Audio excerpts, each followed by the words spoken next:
Gotta keep those toes out of your ears, Squish. Anyway, like I was saying, welcome to Commie Reading Group. Today we'll be continuing Capital's Grave by Jodi Dean. We left off on No Lords and Serfs. The second feature of neofeudalism concerns social property relations. I use new lords and serfs to designate neofeudalism's forms of heresy and exportation. Hierarchy and exportation, I mean. I don't know why I said that. Anyway, I'm a little tired tonight, by the way. Our present is structured around the concentration of wealth in the hands of billionaires and concentration of labor and services. Recent decades have witnessed increasing distance between rich and poor owners and renters, a separation aided by a differentiated legal architecture that protects corporations and wealthy asset holders, while it immiserates and incarcerates the working and lower class. In the U.S., the enrichment of economic inequality is severe.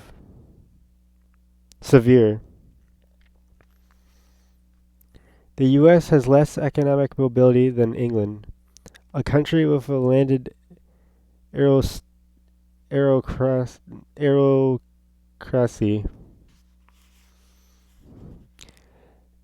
David Graeber was attentive to the feudal character of the rise of services, recognizing how contemporary corporations are less involved in making and more involved in political processes of appropriating, distributing, and allocating money and resources.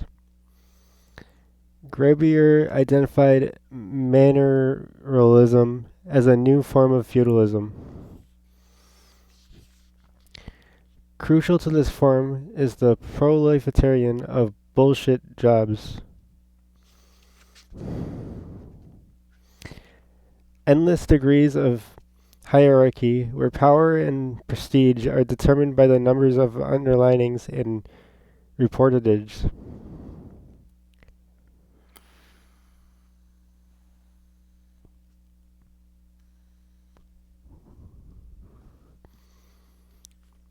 Capitalist economies driven by goals of efficiency and profit maximization should be immune from the accumulation of unproductive vassals and retainers. One explanation for accumulation of such positions is that the system isn't capitalist. Services are a broad and heterogeneous category, spanning from the highly paid legal and financial retainers who enable asset holders to retain their class privilege to the enormous expense of informal and low-wage cleaners, childminders, cooks, and drivers. Over the next 10 years, the occupation that will add the most jobs in the United States is personal care aides. Not health workers, but aides who bathe and clean people. Another age would call them servants. Many people newly pushed into service work find that their phones, bikes, cars, and homes have lost their character as personal property and been transformed into instruments of labor and means for the continued extraction of additional rents and fees. Tethered to platforms owned by others, customer items and means of life are means for the platform owner's accumulation.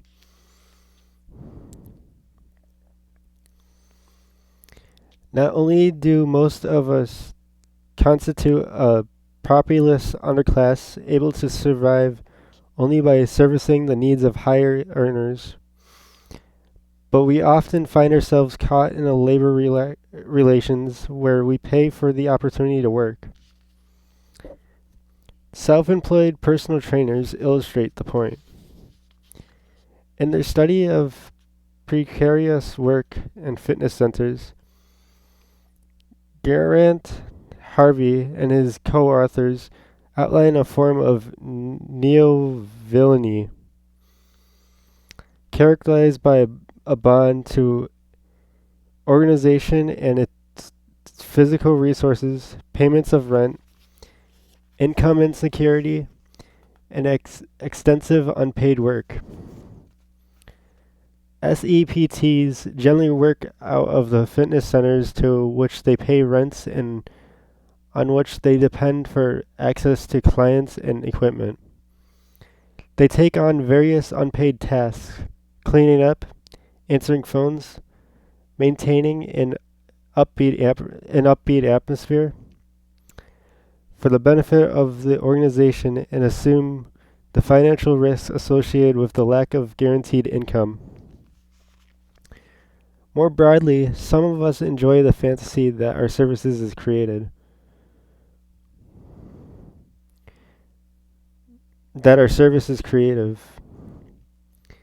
that we are members of a privileged class of knowledge workers. Yet, as with SEPTs, much of that work is done for free. The chance of pay rarely with a chance of security. Knowledge workers like day laborers compete for contracts if we win. We get to work more. An international unevenness is constitutive of neo-feudalism.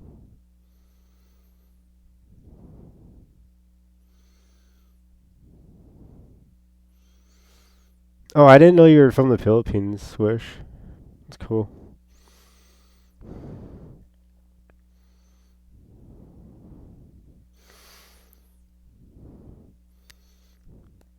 Viewing tourism as a vehicle for economic growth, governments prioritize servicing the desires of travelers rather than meeting the needs of their own people.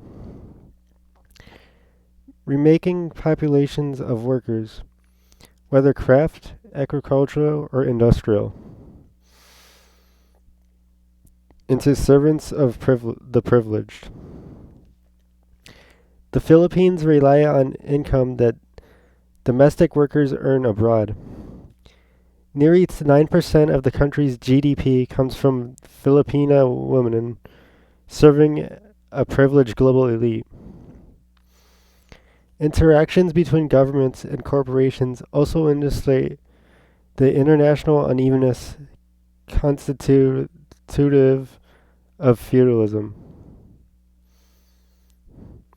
A report on extract industries prepared for the African Commission on Human and People's Rights, for instance, highlights the clientelist relations between multinational corporations and African governments.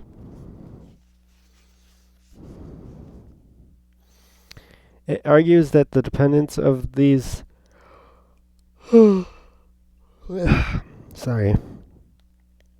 these states on the income generated from extract resources risks turning them into rental feudums, where the political elite buy support instead of investing in sound economic policies.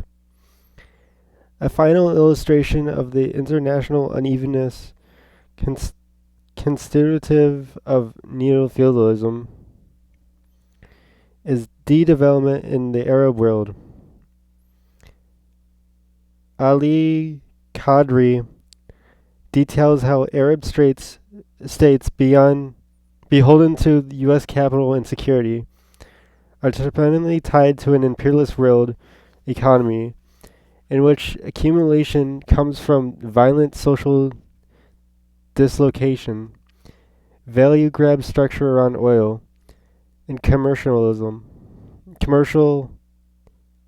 and consumerism as oh no, and commercial. I'm sorry, I'm a little tired tonight. As opposed to industrial activity. Accumulation isn't capitalistic. It is driven by belligerent erosion and dislocation that subsumes third world labor and resources to US-led capital. The international class of super rich assets holders are increasingly shielded from the rest of us. Their planes are private, schools are private, clubs are private. Even their spaceships are private. They rely on private security and personal bodyguards. Operating as global ruling class, they make their fortunes through the proliferation of mechanisms of direct exportation. Exportation. Bank fees for every possible transaction, illegal foreclosures and evictions. The disaggregation of services into separate chargeable elements. Direct wage slave theft, which is frequent, widespread, and impossible for people who can't afford lawyers to combat. Under neoliberalism, wealth holders have been particularly successful at using the state to increase their share of the social surplus. The U.S. government redistributes taxes on people to corporations. In 2018, for example, 57 corporations, including Amazon, not only didn't pay taxes, but received tax rebates. Society is structured to systematically take from the poor and give to the rich the higher cost of food and transportation in underserved areas. Excessive interest on loans, rent paid weekly, when one doesn't have strong enough credit to secure a longer term lease, and so on. This same structure repeats on an international scale, with entire countries forced to gut their social provisioning as they cultivate to powerful creditors. As in early European feudalism, land plays a role in neo-feudalism, but the role is different.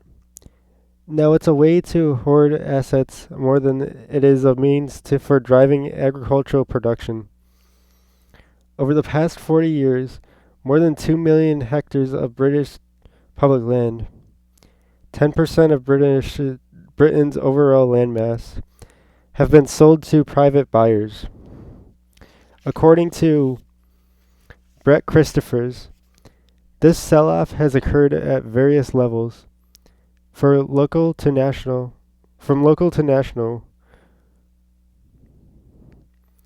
for various reasons and under various auspices in a piecemeal and fragment process. Hey Greg, how you doing? It's fine. We're just continuing chapter 3. Hope you're doing alright.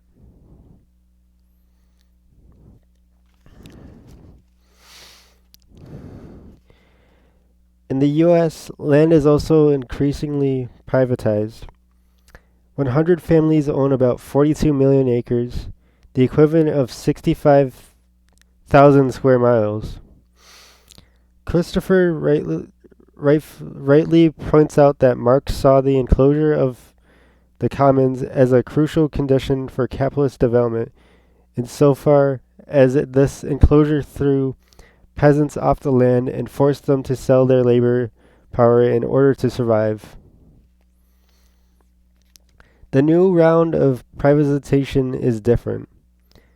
The rise in private sector land hoarding has transformed Britain into a renter economy where the many pay rent to the already affluent landowning few. Since the land isn't put to productive use, enclosure isn't benefiting capital. It's following and intensifying neo-feudal laws of motion. While there has been widespread land hoarding on the part of the super rich, the primary mode of surplus extraction today is not a landed aristocracy sitting on a peasant class legally bound to the land, even as the largest landowner in the world is the King of England. The British royal family owns more than 6.6 billion acres of land. Neo-feudalism does not designate the simple return of the feudal form of expropriation. In the so-called advanced economies, the majority of people do not have direct access to their means of reproduction. They require some kind of income that will enable them to purchase what they need to subset food, shelter, and means of life. Neo-feudal serfs are proletarianized serfs, free from the land, free from job security, free from social welfare safety nets, and dependent on markets for every aspect of their lives. Although this freedom makes them look like the proletariats Marx described, they are integrated into laws of motion that have little to do with capital's compulsions to maximize profit and increase labor productivity by investing in means of production. Not only do today's proletarianized neo-serfs labor in the low productivity services that have come to predominate in deindustrialized societies, but many labor in settings where they are not employed by capitalists at all. They pay for the opportunity to sell their labor to consumers of services. If under capitalism we sell ourselves, under neo-feudalism we pay a fee to access a market where we can sell ourselves.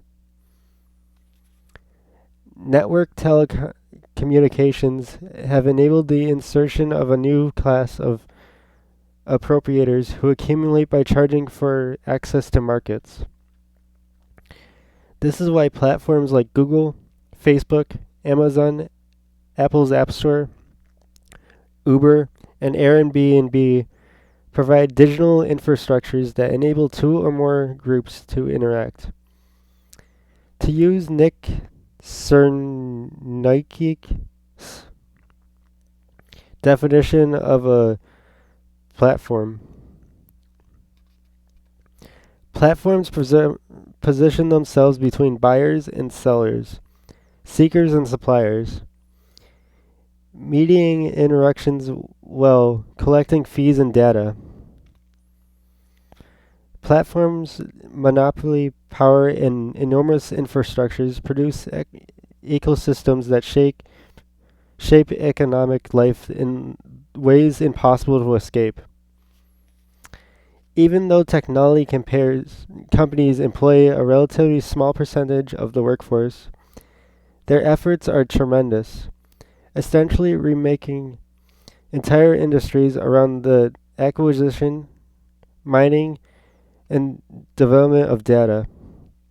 It's because of the smaller workforces that data tech is inactive of a tendency to neo-feudalism. Indicative to a tendency of neo-feudalism. Accumulation occurs less through commodity production and wage labor than through rents, license fees, work done for free, and data treated as a natural resource. Those who work for a wage are subjected to even ever worsening conditions as agro algorithmic scheduling and surveillance technologies press them to work harder and faster, with few breaks and few benefits. For workers in Amazon workhouses, call centers, and fast food, work is degrading, soul-sucking, abusive, and literally dehumanizing. That people tire, use the toilet, can't always work to full capacity, and have lives isn't part of the equation. Crucial to the power of platforms is the way they constitute grounds for user activities. Platforms are the conditions of possibility for interactions to occur. Google makes it possible to find information in an impossibly dense and changing information environment.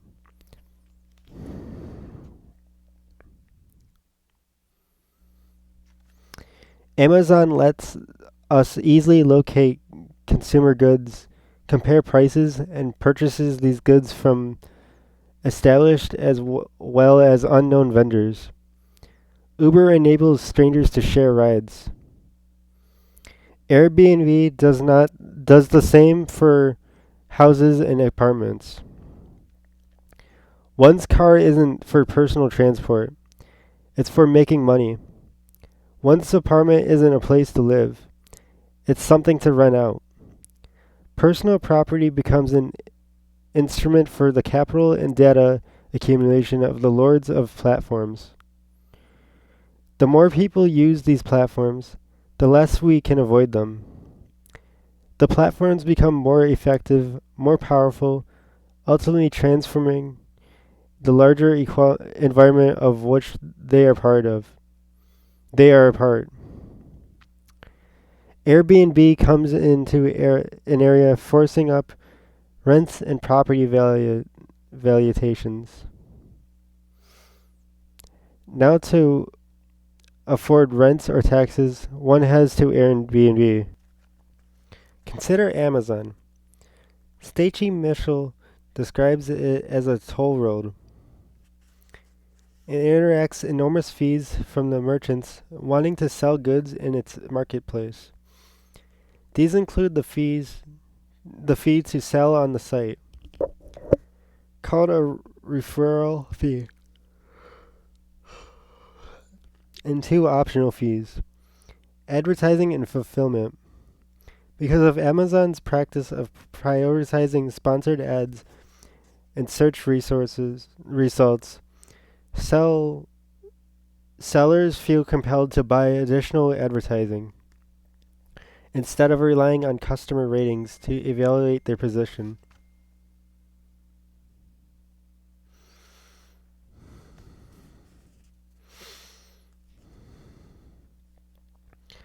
Many sellers have also turned to Amazon for warehousing and shipping.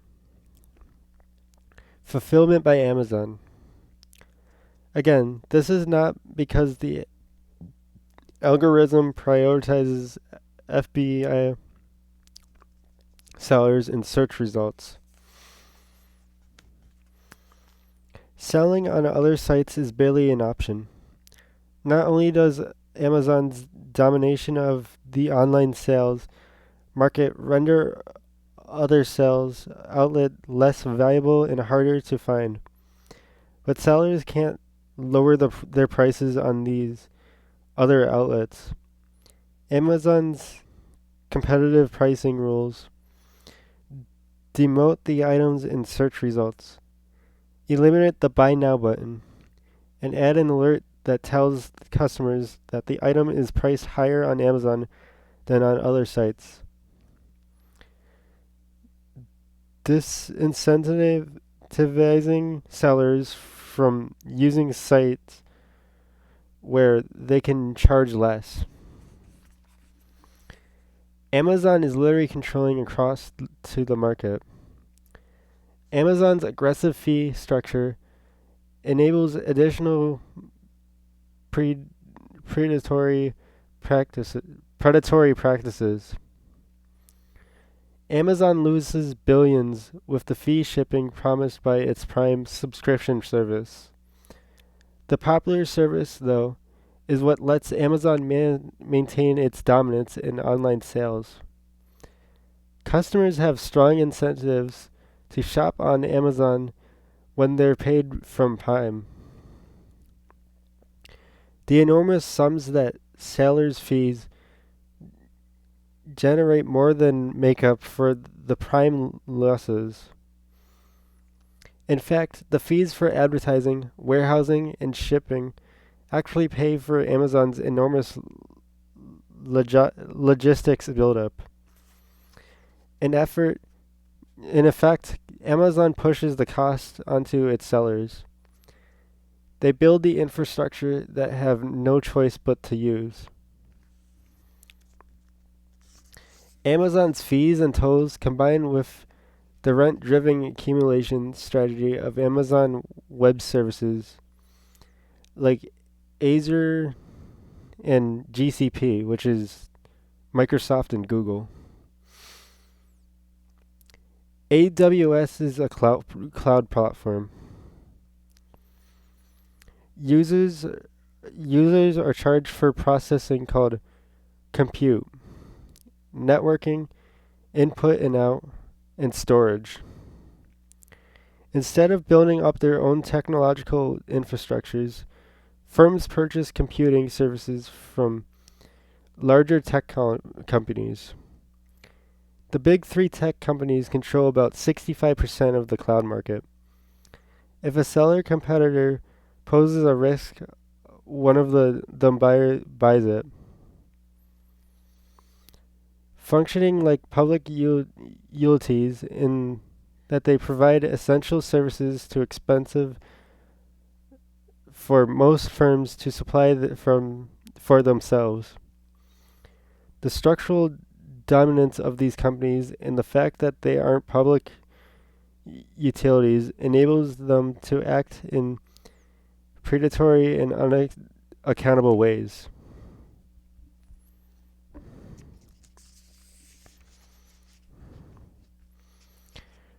With the development of machine learning and generative artificial intelligence, the power assimilates seems insurmountably immense. Developing and training deep learning applications require enormous data sets and amounts of compute. Only a few companies are in a position to provide, much less afford it. OpenAI, which developed and released the groundbreaking ChatGPT, uses Azure. Microsoft invested $10 billion in the company, acquiring a 49% share.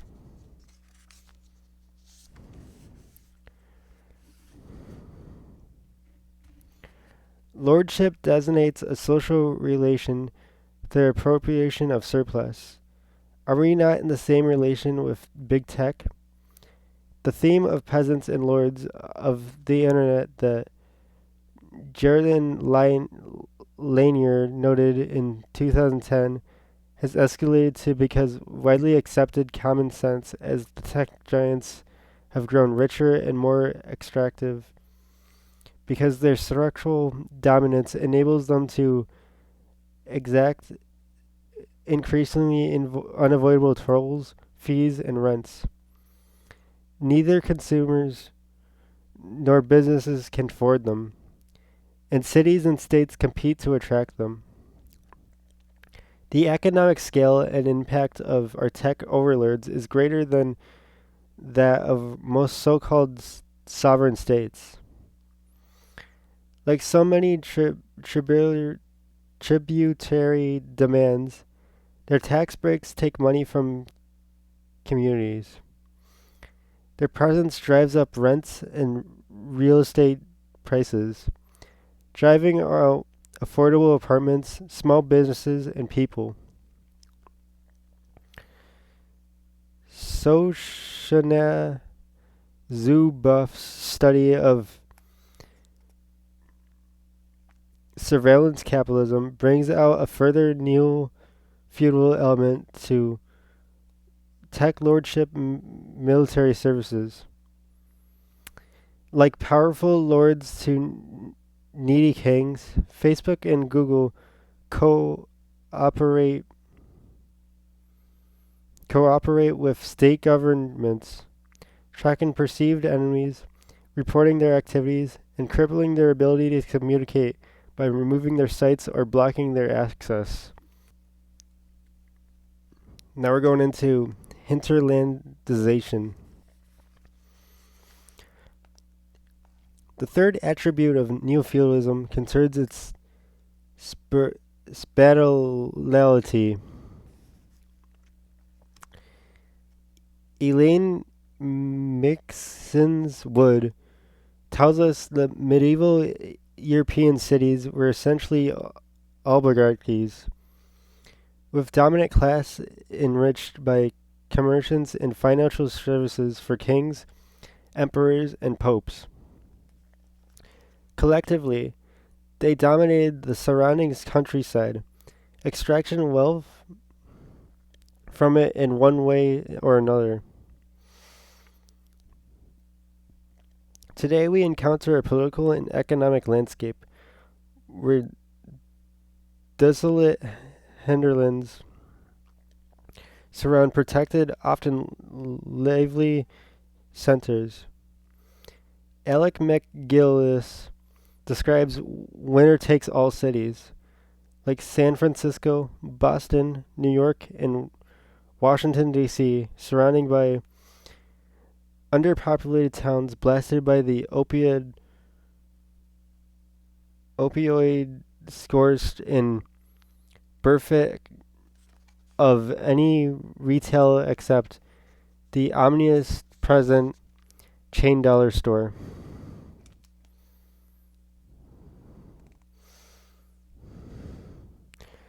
He makes clear that the urban-rural divide today is also an urban divide between the cities that are left behind and the cities in which capital concentrates.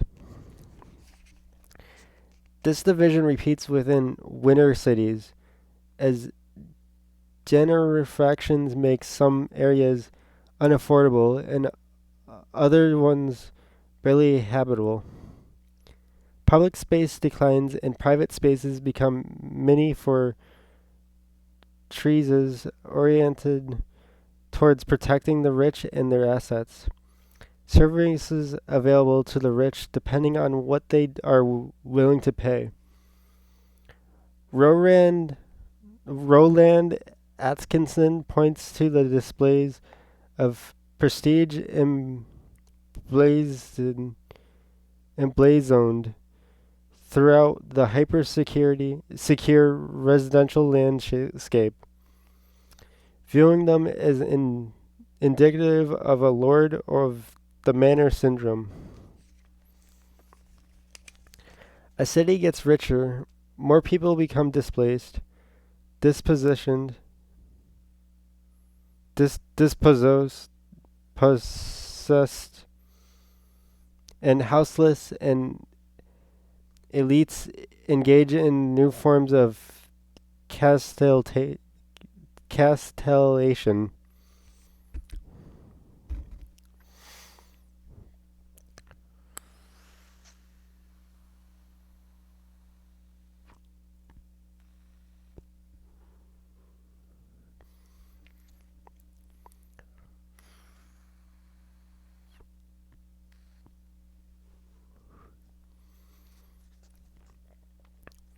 The hinterlands are sites of loss and dismantlement.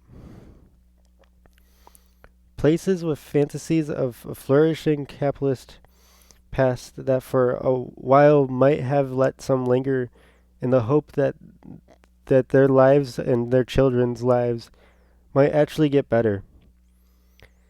Emily Grundlesberg writes in one on the clock. I've seen so many ghost towns and shuttered factories in Kentucky, Indiana, and North Carolina. Just drive 20 minutes in any direction, they're everywhere. Remnants of an industrial capitalism that's left them behind in search of a more reliable mode of accumulation. The hinterlands and are ripe for the new intensified exploitation that looks like something worse than capitalism.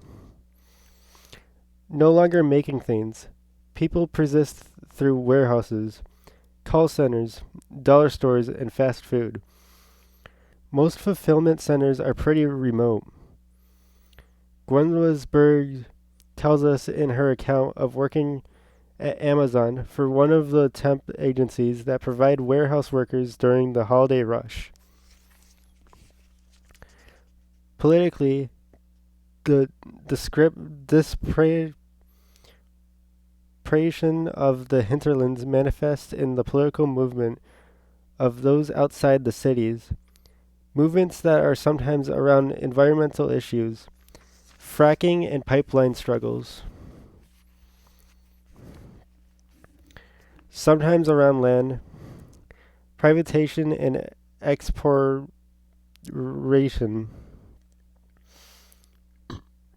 and sometimes around the reduction of services, hospitals, and school closings. In the U.S., the politics of guns positions the hinterlands against the urban, rural, and suburban gun owners, view even the most minimal regulatory efforts as threats to their individual capacity to defend themselves in a violent and lawless society.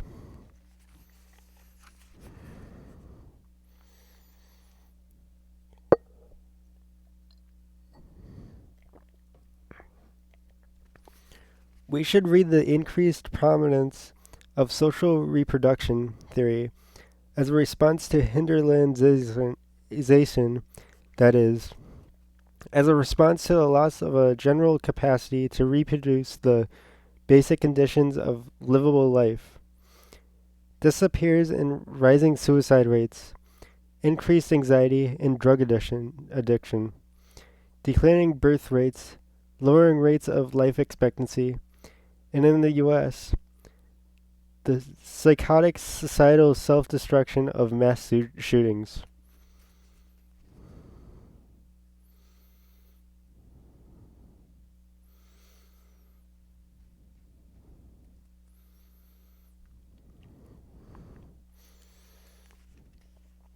It appears in the collapsed infrastructures and undrinkable water. The hinterlands are written on people's bodies and on the land. With closures of hospitals and schools, and the diminution of basic services,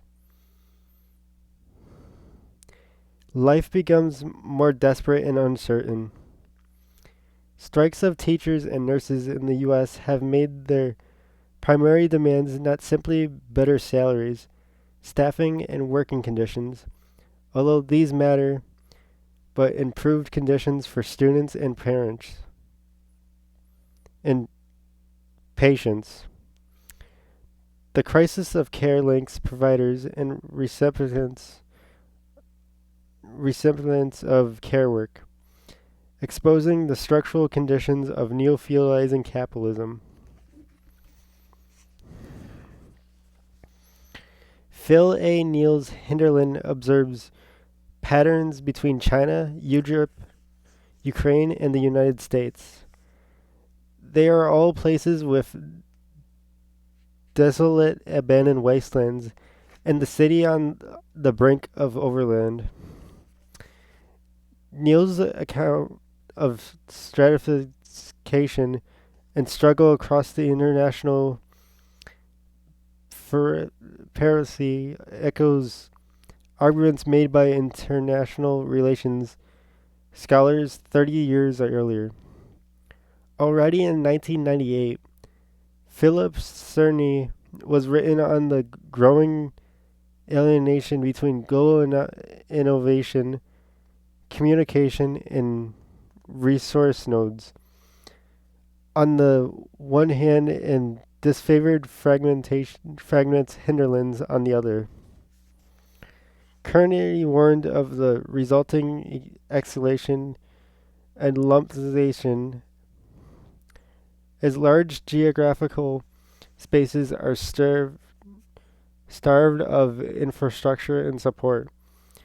He said, many people will simply be out of the loop. Country bumpkins or even roaming deprived bands. Forced once again to become predators or supplicants on the city as in the Middle Ages. Correlative to divisions between what is secured and what is endangered, who is prosperous and who is desperate, are the nomads and migrants seeking life and work and coming up against borders and walls. Their real conditions at the edge of survival become mirrored back to them in the fears of the protected who can never be safe enough. Which leads me to the fourth characteristic of neofeudalism, catastrophic anxiety.